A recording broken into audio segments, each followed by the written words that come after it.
Hello everyone! This hour on Verbling, the next in my great short stories series, we're going to be doing the third and final part of our short story by Herbert Gold, Death in Miami Beach. So, we'll do a quick review of parts 1 and 2, a really quick one because we won't have a lot of time otherwise, and then we're going to go into part 3 and hopefully we'll have enough time to do a full discussion. If not, we'll schedule another class, but we'll try to stop about 20 minutes early so that we can talk about the story, what it means, its characters, and that kind of thing. So that's a bit about the class. Here's a bit about me. I'm Jon-Eric, your Verbling teacher for this hour. I'm an American teacher from New York, hanging out in Lisbon, Portugal to bring you this class. By the way, here are 3 quick rules to help you participate in my class. Don't forget to turn off, tune in, and open up, which means turn off your microphone when you're not speaking so we can keep the classroom quiet. Tune in to the new words you're learning. When you are speaking, use them as actively as you can so that I can correct you and give you feedback. And finally, open up to your classmates. Relax and have fun. We're all here to learn, and this is a safe and respectful place to practice your English. Here on screen, you should see the link, not the link, the graphic for the Herbert Gold story. And you know what? I need to give you the link as well. So if you hang on just a second, I just realized. Let me just see if I have the right thing. I'm not sure if yeah, I do. Okay, so the link that I gave you in the class material is actually correct. I'll put it in the chat window anyway. There's your link. And I'll put it in the internal chat inside of the Google Hangout as well. Okay. So, open that up if you don't have it. Okay. Let me say welcome back to everyone, to Jesus. Nice to see you. And Daniel, welcome back. Carmen, as always. Hi. Hello, good morning. Morning. And Antonio. Hello, Antonio. How are you? Hello. Well, are you? Very, very good. Very good. All right. So what I'd like to do is spend maybe just 3 minutes and talk a little bit about part 2. In the last class, we did something which I thought was a good idea. I don't know if you thought it was a good idea, but we made a kind of a plot outline. We divided the story, because this is not a story about action. There isn't a hero overcoming obstacles to meet a goal, to save someone. It's not that kind of a story. It's got a different structure. It's almost like a memoir, as Yuki said the other day. It's like a memoir. So it's divided into these little scenes, these moments. So what we did is we made a plot summary. I thought that was a really good way to help us learn the structure and think about it. And in fact, let me just share my screen with you for a second. This was the plot summary we created for part 1. It says learning to summarize. Well, I wonder if we could do the same for part 2. What I'm going to do here is move this over. Right, part 2. And I'd like to open it up to the class, to all of you, to tell me what you remember from part 2. Remember, we didn't read the whole thing in class, so you had to read some of it on your own, okay? But what are some scenes that you recall from part 2? In part 1, we had the visit to the slaughterhouse, that strange moment with the cockroach. He remembers visiting the cockroach 3 times. And then this episode about the death of the Bromo Man, the guy who everyone thought was dying, and then the doctor comes and turns out that he's okay. What do you remember from part 2? Recover the man. Right. The man. Bromo Man recovers. Okay. And there's one thing I remember there, that Frank gets scolded by the narrator. Remember, he's angry at Frank for doing nothing. And Frank tells him his kind of like his philosophy. It's short. Remember Frank's reason for not getting involved, by the way? Yes. What does he say? What's the idea? Why doesn't Frank help the Bromo man?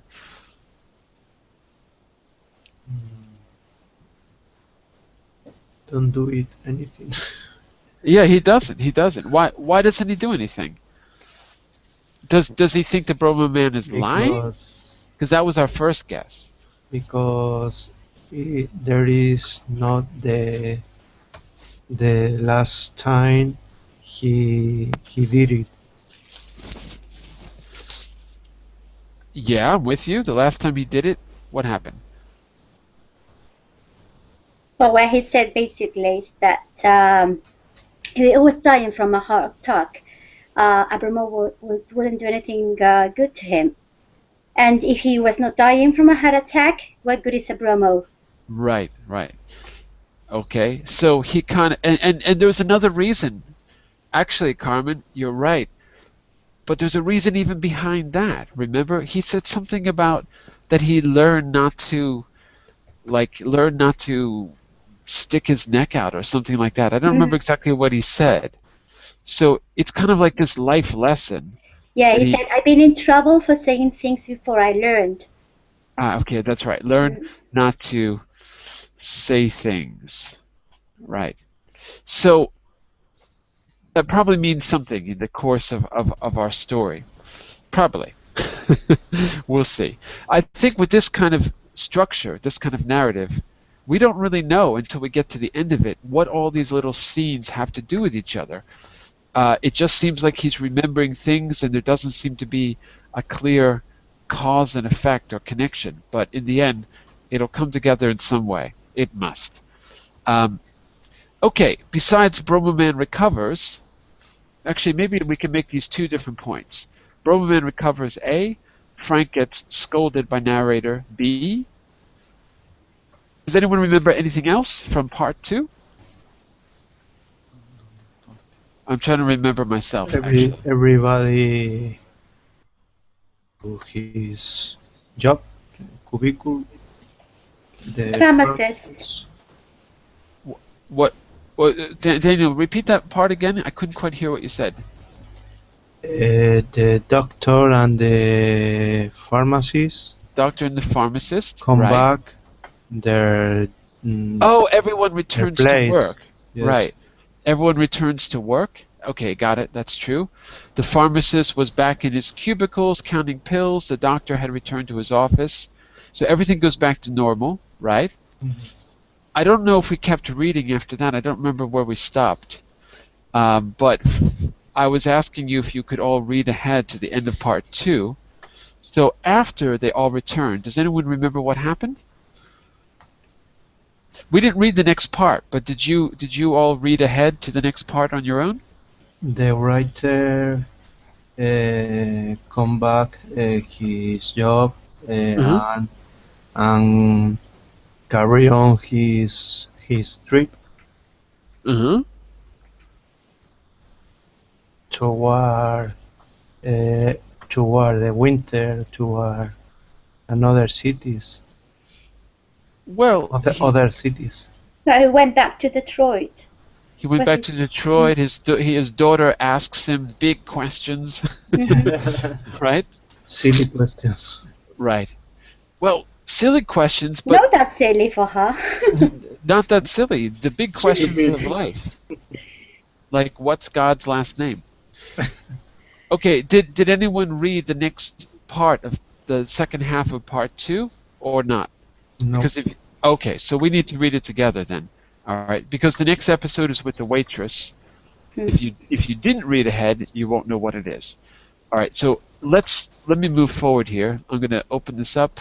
I'm going to share my screen. Sorry.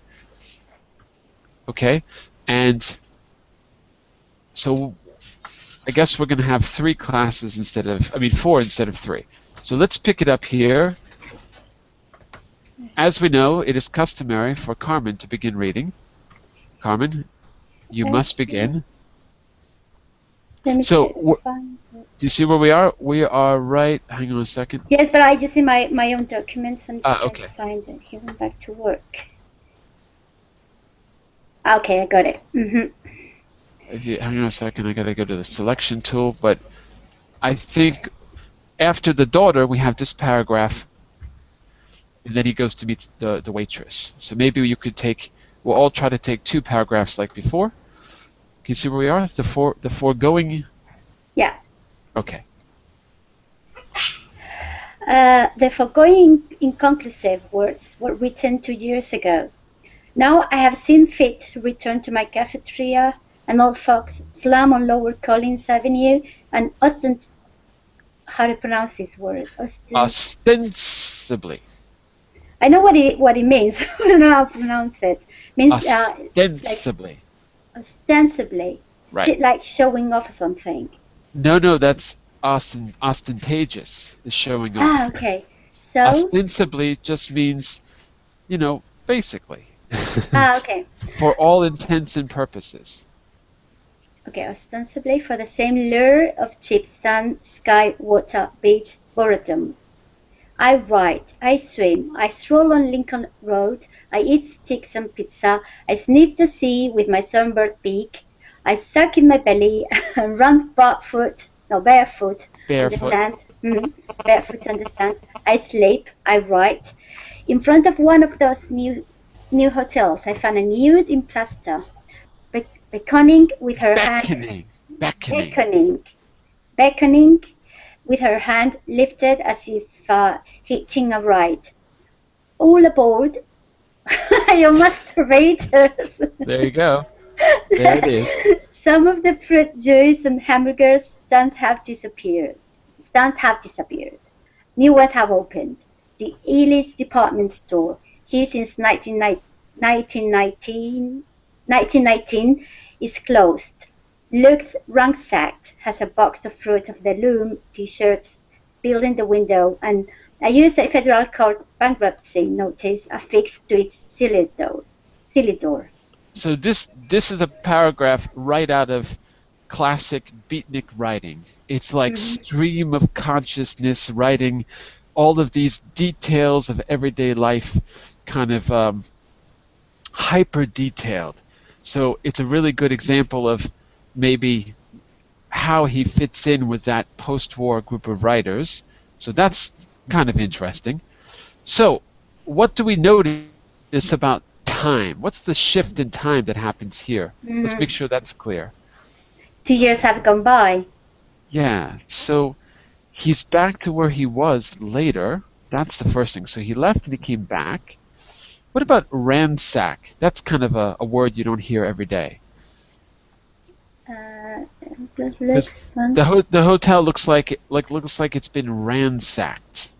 Like ransacked, you mean that it's been destroyed? Destroyed, right. So ransacked means, I'm going to put like hit by a tornado or something. There's nothing left. Yeah. Ransacked. Stealing things, causing damage. It's been ransacked. Okay? So, yeah, so something has changed. The building, the hotel that's been there since 1919, that seemed like it was permanent, was ransacked. So one of the things that's changed is that just like, I mean, again, maybe I'm projecting, but it kind of reminds me of the thing with the cockroach.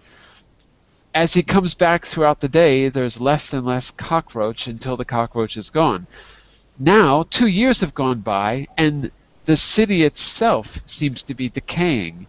Again, maybe I'm just projecting my own bias here, but it seems like he's noticing the passage of time, and these things which seem permanent are being chipped away, just like the cockroach was stepped on and being taken away by the ants. I can't help but see a parallel. But that's the same thing though. If you go to Detroit right now, that's the thing you're going to see right now, because all the factories are being closed. Everybody has left. Yeah, exactly. So, yeah. But I don't know if he's in Detroit though. I think he's back in Miami here. Maybe not. Hold on a second. His hometown was Detroit, I think. He visited Miami. He went down to the south, but his hometown, I think, is Detroit. I'm not quite sure. No. It's Miami. It's It's Miami. Miami? Mm-hmm. Yeah, because it's Collins Avenue, which is like the main, kind of the main part. Okay. So I think that's yeah. I think he's just saying that he went to Detroit. He came back. I think that's it. But that's not obvious to me either. But I just Googled for Collins Avenue, and I can see on the map that it's like the main drag in Miami. Okay then. All right. So let's keep going around the room. Daniel, you're next up. Let's get to the waitress. Okay. I met a waitress in a restaurant which advertises 9-course dollar dinners. She has a pretty, lively 35-year-old girl's face, with all the black brightness of eye a man could want. She turns out to be Corsican and we speak French. An artillery sergeant brought her to Florida and apparently tired of her brightness of eye. Tired. Tired. So the guy got sick of her. He dumped her. Apparently tired of her brightness of eye. She has a rattling Corsican accent, likes Edith Piaf records, and gives me extra shrimp bits in my shrimp bit salad. So something. That's love, by the way, Daniel. Eh? That's the definition of love. Okay. If your waitress likes you and she gives you extra shrimp, you know it's love. Just so you know. Yes. So some things changed. Last time I heard no Edith Piaf and earned no extra forkfuls of shrimp. The sirloin steak she brings, we spread its wings and seems ready to flop off the plate. My God talks French, and I take easy in the flattery of food. I wait, and at last Sid slips into my booth with me and sighs. Sighs. Sighs. No. Sighs. Like she's bored. Sighs. Yeah. Sighs. It is 11 o'clock, time to begin real life. Her history is sad. I felt obligated to offer some recompense. I feel obliged. I feel obliged to offer some recompense for the evil done her by men and luck, and so I listened, wondering how her eyes can remain so bright as the disaster and disillusionments unroll. So, how would you picture her? What do you think she looks like, Daniel, according to this description? She met a beautiful girl. Yeah, she's a beautiful girl. She's pretty. Yes.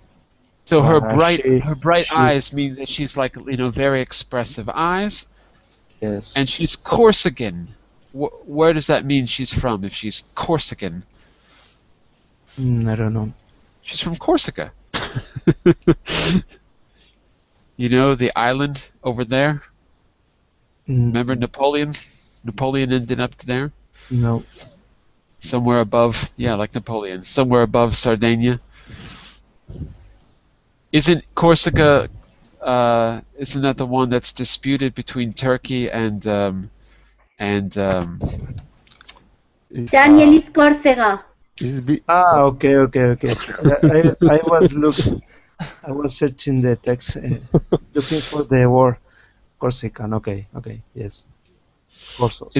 Isn't that the place where there's a dispute between, isn't it Turkey and a foreign person, no? And what? Foreign person, foreign accent. Yeah. She's got an accent. She ended up in America because someone in the military just dumped her, right? Okay. So he just sees this person who's had all these problems, and he's amazed that she's so animated, right? That's the basic idea. Yes. All right.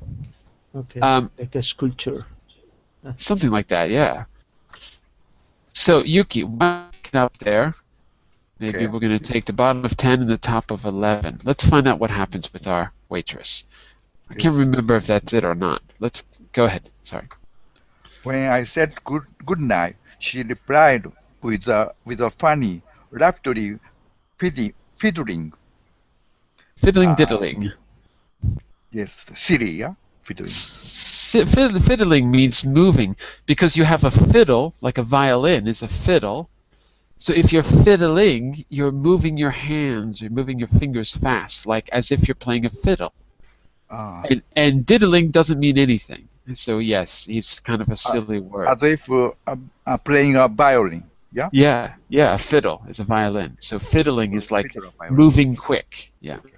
Rapidly fiddling, diddling, a 21-fingered gesture at her mouth. I asked what it meant, fun and glee. She said, fun and glee. Come on, speak French. French. Maintenant, je suis un vrai américain. I'm a real American. Maintenant, je suis un vrai américain. Yeah. Sorry. She says, I'm a real. It makes me a real American. I'm the real thing. Help me, Carmen. Maybe. Okay. Her eyes burn like stars, but like the stars, she has darkness between them. A day and night, and another day. The first week passes. I ate salty bagels in the sun. Bagels. Oh, you've never been to New York. Bagels. Ah, That's how you live in New York. You it's eat like bagels. donuts, yeah? No, it looks No? like a donut, but Look it's like not. donut. Jewish bread It's in a the bread. deli with a hole in the middle like a donut, but much better. I have never tried, unfortunately. Oh my God, you don't know what you're missing. I'd like to try. Okay, I eat salty bagels in the sun. I listen to the teenage girls after school with their curious mixture of Florida cracker and Bronx accents. I go back into the dam of my room. The peculiar dank assault of cheap OK bedrooms, and think my novel through once again, examining the pile of manuscript with my Manuscripts is intention right. Yeah. writing, yeah? Yeah. Manuscript with my intentions in motion like a column of ants working over the struggling body of an insect. And when the life seems to weaken,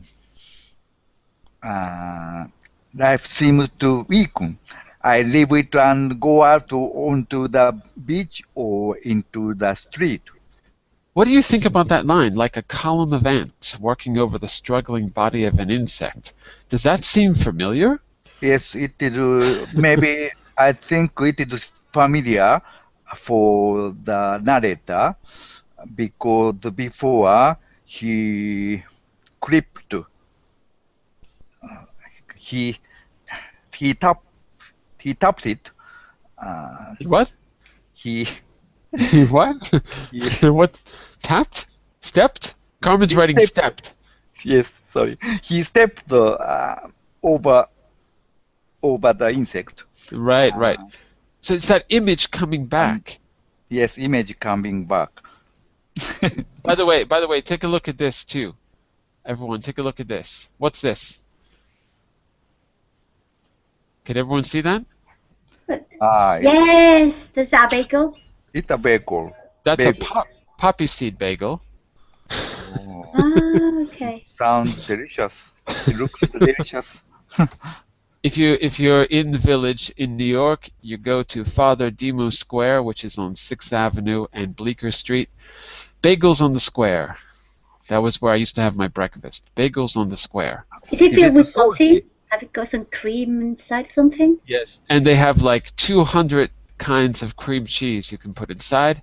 My Ah, favorite was sun-dried tomato cream cheese on an everything bagel. An everything bagel has poppy seeds, sesame seeds, a little bit of everything. What many kind of bagels are there? Yeah. There's let me see. So poppy, sesame, salt. You can have ones that are more like a little bit more like pretzels. Uh, in New York, for some reason, you see these places that have raisin bagels. I think that's a bad idea. Sweet and bagel doesn't work for me. But sometimes raisin and cinnamon, that's too desserty. Anyway, that's what a bagel looks like. Thank you. Remember, 6th Avenue and Bleecker Street, bagels on the square. Okay? It's a Next kind time. of bread.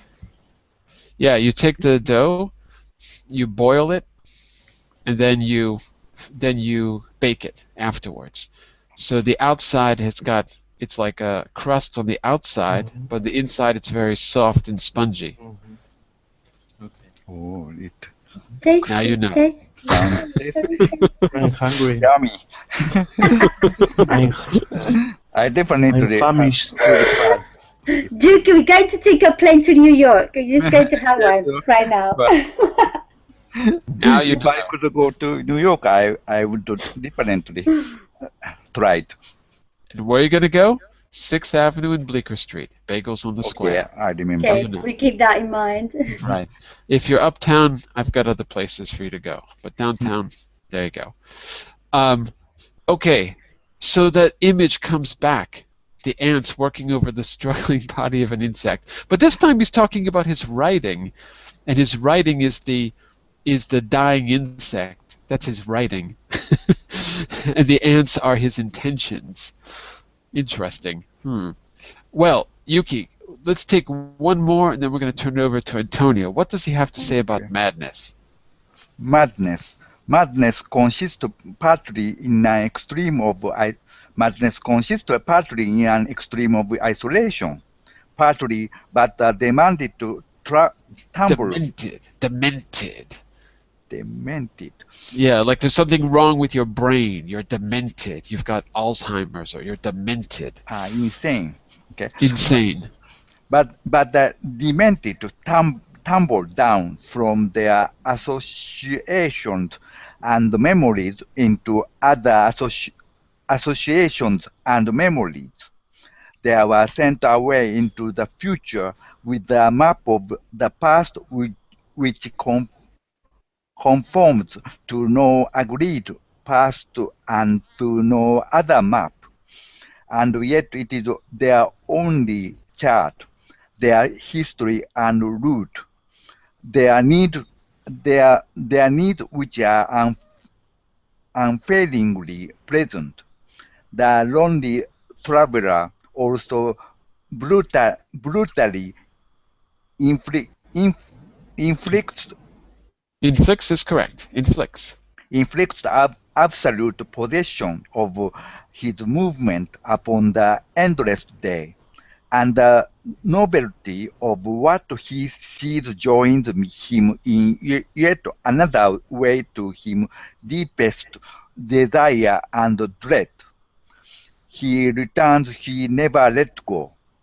There is no escape even in isolation. There is no isolation, merely interrupted and distorted association, until death claims us. Then every man is an island entire of itself. Wow. Difficult. What's going on here? What do you make out of it? Well- I think it is a description about isolation, Yeah. which he mentioned, which the narrator mentioned in the first of this story. I agree, yeah. Yes. And I also think it's important, this line here, uh, I leave it. So when he can't write, remember, when the intentions, the ants, are working over the body of the insect, which is his pile of manuscript, I leave it and go out into the beach or the street. And when he does that, he's a traveler again. It's a So symbol of isolation. Yeah, yeah, leaving yeah. dead body, a dead insect on the street, and gradually it disappear. It was disappearing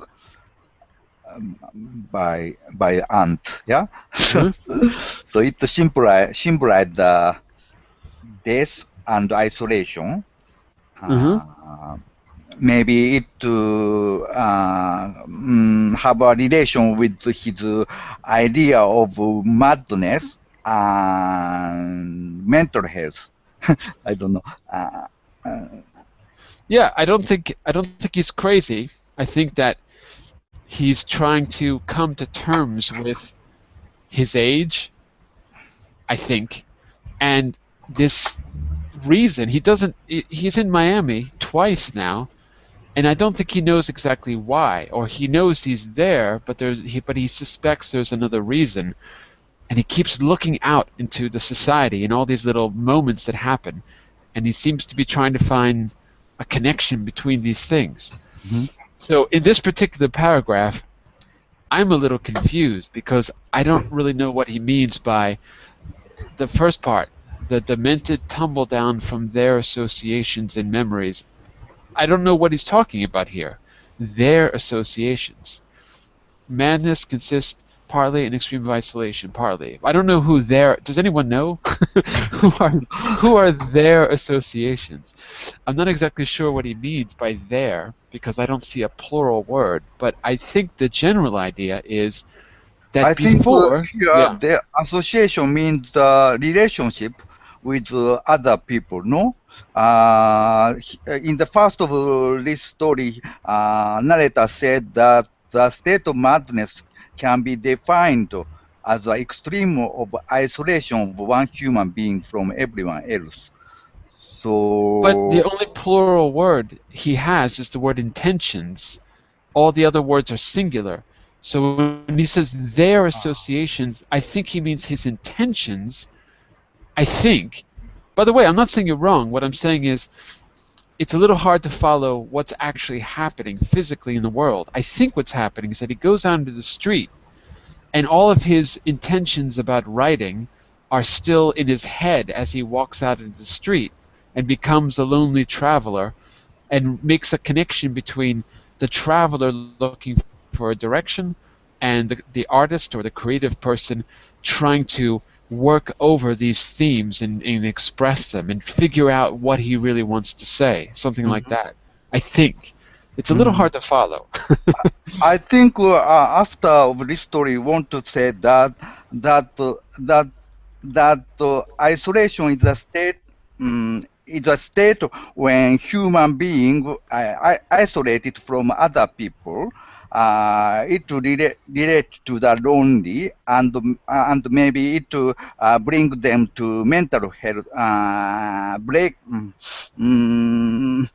breaking of mental health. And after also say that there is a false madness and real madness. I think false madness can be induced by prisons, being in travel, being in hospital. But real madness introduced by really isolation.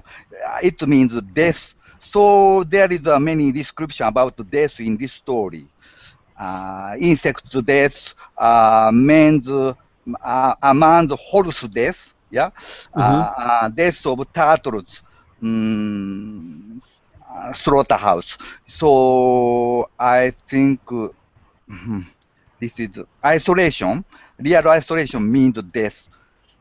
And also that he makes this in that paragraph he talks about the lonely traveler who Okay, the novelty of what he sees, blah blah blah blah blah. But that's him. I mean, he's talking That's about him. Yeah, yeah. isolation, and but on the other hand, he's traveling alone. I mean, he's like he's traveling because he wants to find his inspiration to keep on writing, you Right. know. But he's talking about madness and isolation. But that's what he's doing. I mean, he's traveling alone, and I mean, in a way, he's like he's becoming a little mad because he's alone all the time. I mean, if you just go back to the beginning of the story, I Hmm. mean, the only person he talks to is Frank. I mean, he's always alone. He's always lonely. Oh, he's going to talk to someone else very soon, Ah, actually. okay. Well, and the waitress, sorry. The waitress, but Mm. that doesn't go very far. But yes, he does talk to the waitress. He's going to talk to someone else, and it's kind of funny though because I think that Frank is probably the most intimate relation he has with anyone. Well, I think, as we see, which is kind of funny because Frank is a total stranger, and yet it's later on it kind of seems like that's the deepest relationship he has. Well, Antonio, let's pick it up with In Love. Do you see where we are here? We haven't given you a chance yet. Yes, all this paragraph. Yeah, Isn't it? go Okay. for it. In love, we seek freedom and purity even more than the comfort of this diminished isolation. Diminished. That's it. Is- Isolation. Those few fortunate ones who have the talent can bear the paradox of love. The rest of us are Harassed. harassed, Like being verbally attacked or being followed, being harassed by someone. harassed Hmm. by our contradictory demands. Join me, make me free. With age and aging, the model of all Voyages. voyages, learn and grow, diminish and weary, comes final approach to the ultimate simplicity which love seeks to confound death. A paradox forever out of balance to answer a grave black simplicity. We are ill used. The We facts we we are ill used. Ill used here. Ill doesn't mean sick. Ill means not properly, not to the best of our ability. We are ill used, not well used. Well means well, not well used. Is that clear? yes, Yeah, more or less. more or less. More or less. Okay. And the facts we make for ourselves disappoint the intentions with which we make them. The opposable thumb, which is said to be responsible for civilization and its history, give us no answers here, though with it we can grasp our pens and break incense in our hands. Finally, we die, opposable thumbs and all. Yeah. Why do you think he's talking about opposable thumbs? Think about evolution for a minute. Who doesn't have opposable thumbs and who does? In terms of evolution, biology. Did you study evolution, Antonio? Evolution. Yeah, evolution. You had microbes, and the microbes became fish, and the fish became kind of things in the forest, and things in the forest went up into the trees became monkey, that kind of stuff. Darwin, evolution. Darwin, no? Darwin Yeah, evolution. exactly. So, what do you think he's trying to say? The opposable thumb, okay, it's kind of a joke, but it's also a symbol. Why do you think he's mentioning the opposable thumbs? How are we separated from the rest of the animals? Let's put it that way. What makes us different? Yes, and our hands. Our hands. We There's can yes, the thumb and the other finger, no? right, and the idea was that because our hands are so um, complex, and we Yes. we had to grow bigger brains. And because we grew bigger brains, all the other faculties were enhanced, and eventually somehow speech itself language came into being. So because we had big hands, we became smarter monkeys than all the other monkeys. But there's a paradox, because we're not well used in life. So in the end, we have this simplicity that we die, even though we've got these great opposable thumbs and big brains, and we can grasp, to hold, to grasp. We can grasp not just the tree branch, we can grasp a pen and paper, and we can break insects. We can kill things. But in the end, we die just like everyone else. Does that seem sad to you? Yes, this is Do you think he's reached the meaning of life, Antonio? Sorry, could you repeat? Do you think he has reached a profound truth, the meaning of life? What do you think? Well, it's true that we think that we are superior animals. Exactly. Yeah, we think so, right? But at the end, we die like the others. Exactly. Yeah, I think that's what he's saying. So, and he makes this other symbolic point about, unlike monkeys, we don't just grasp a tree branch, we grasp a pen. He's a writer. He grasps a pen all the time to write. We can break insects. Well, we can also launch a war in the Middle East. Right? We have the power to create like a god, and we have the power to kill.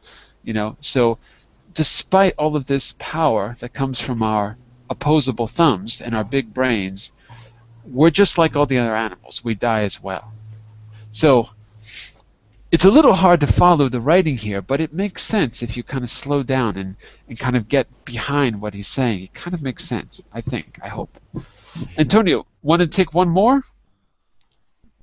Want to take the next one as well? And then we'll go back around the room. The next one. Okay. Yes. In the meantime, I visit my story. We change visits. I laugh over it, frown and worry over it, and urge it forward. Sorry. Then I leave it for the Miami streets. The book follows me. It does not let me visit unaccompanied.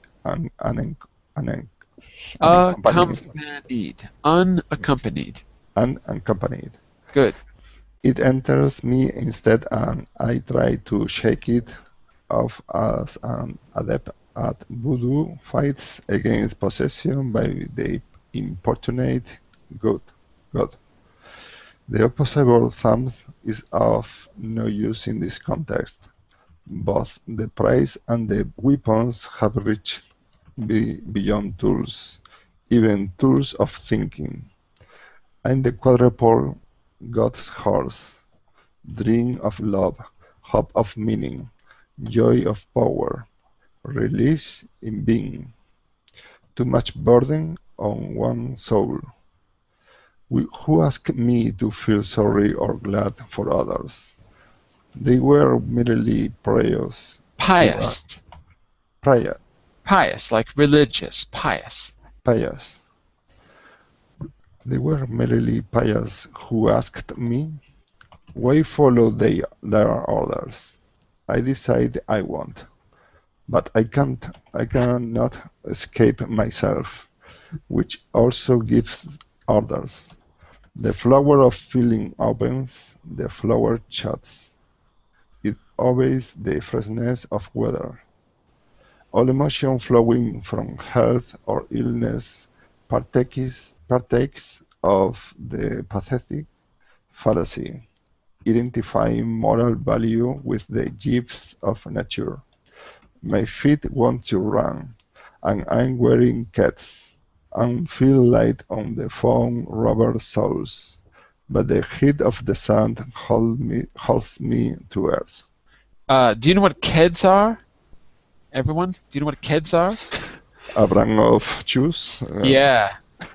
A crappy brand of shoes. Cheap shoes. I'm going to Google it. Never heard that before. When I was a kid, and if your parents made you wear Keds, you were beaten up at school for being a loser, right? So, this is a good paragraph because, he realizes that he's got kind of this godlike power because the book follows him. He's a creator, and he's thinking about these existential themes, and he's above tools. He's not a monkey anymore. He's above tools. He's above even thinking. But he's wearing Keds, and that keeps him close to the ground, right? What's wrong with those shoes? I mean, They're just nerd shoes. Nerds wear them. Nerdy shoes. okay, okay. I don't know. Maybe nowadays Keds are great shoes. When I was a kid, you couldn't wear them. Maybe now you can. Because when I was a kid, you couldn't wear Hush Puppies. If I go to the shopping center now, Hush Puppies are like €100. So everything I changes. think get cheap sports shoes. With no Very brand. simple, That's yes. it. Yeah. So he wants to run. In other words, he wants to fly like a god, but he's wearing Keds. He feels light on the cheap rubber soles. He feels light, but the sun holds him to earth. Hey, does everyone remember Greek mythology? Does Yes. everyone? Icaro? Icarus, right? We Mhm. say Icarus. So he wants to fly like a god, but the sun melts his wings. So I think this has to do with his urging to escape, like to escape his earthly confines, to be a god of creation as a writer. But he's kept, close to the ground because you can only go so far. And despite your opposable thumbs, tools don't help you, and you've got these limitations. So it's kind of about limitations. And let's just see Daniel's link here. Hold on a second. Let's see what Keds are. We Let's see got those Daniel. in Spain. Oh, you do? Yeah. What's wrong with those? I'm not. Maybe now they're cool. Well, Oh, there we go. yeah. See them? Oh, wait. I lost. Hold on. Not trendy enough, but I think they are right. I think I can't. I'm trying to open his link. There we go. Look, crappy shoes. Look at them. yes, this is good. Yes. There Sole you is go. flat. I don't Yeah. find them crappy. They're okay. What's that? Well, I don't know why. Did you get beaten up when you were in school, Carmen? Perhaps I'm wearing right. I got one of those pairs myself. I So don't know. Just be careful where you wear them. Actually, they look like they have improved in the last 30 years. So, slightly. The ones on the top look like the old ones, but okay. Anyway, thank you, Daniel, for providing us with the link. It's very informative. Let's see if we have time. Hang on a second. Let me get back to my text. So I think. Oh no, we're not done with part 2. Oh, I thought we were. We got to finish part 2. We've got enough time to finish part 2. So let's go back to Carmen on There Is a Hotel. I think that's where we are, right? After the sun holds me to earth on the next page. Yeah, that's it. Okay. There is a hotel on Washington Boulevard which specializes in economical, comfortable living for the retired. It's a huge, dark building like the Women's House of Detention in Greenwich Village, but without Greenwich. Greenwich. Okay, Greenwich. You don't say the W. Greenwich. In Greenwich Village, but without the bars on the rooms, and there are purple lights playing on the palm trees outside. Soft music piped throughout the grounds, and a frequent blare of loudspeaker. Mrs. Goldberg to the telephone. Mrs. Goldberg. Sadie answered the phone when the children called from New York. The streets of the neighborhood are filled with chattering of mournful elder statesmen, mostly losers after 60 years of continual negotiation. Men with Chagrined. Is that French? Yeah, I guess. I suppose it Mm, is. If I say I did it to my chagrin, it means I wasn't mm, happy about it. mm. Something I'm not satisfied with, I guess. Okay, okay. Hmm. Um, Chagrin pouches slipping sideways beneath their eyes. Women with hair bursting onto their cheeks and upper lips. As if all at once, near the end, they have decided to make a final try at being better men than their husbands. Wow. There you go. So what's he describing here, Carmen? What place is this on Washington Boulevard? What kind of place is this? Is that It's in clear? a hotel, yeah, for people live there, and Is it a hotel? so, there is a hotel in Washington. Is it a Retirement building. Ah, for the retired people. Yeah, it's an old Ah, folks home.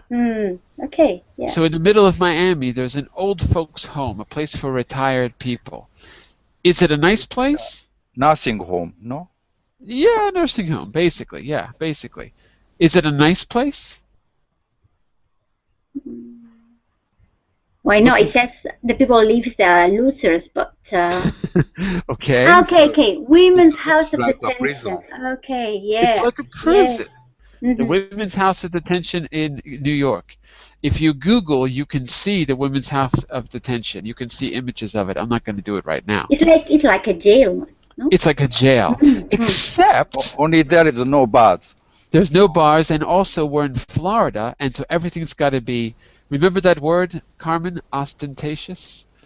Mhm. Everything's got to be very ostentatious. So Very there's showy. Mhm. there's showy. There's purple Mhm. lights.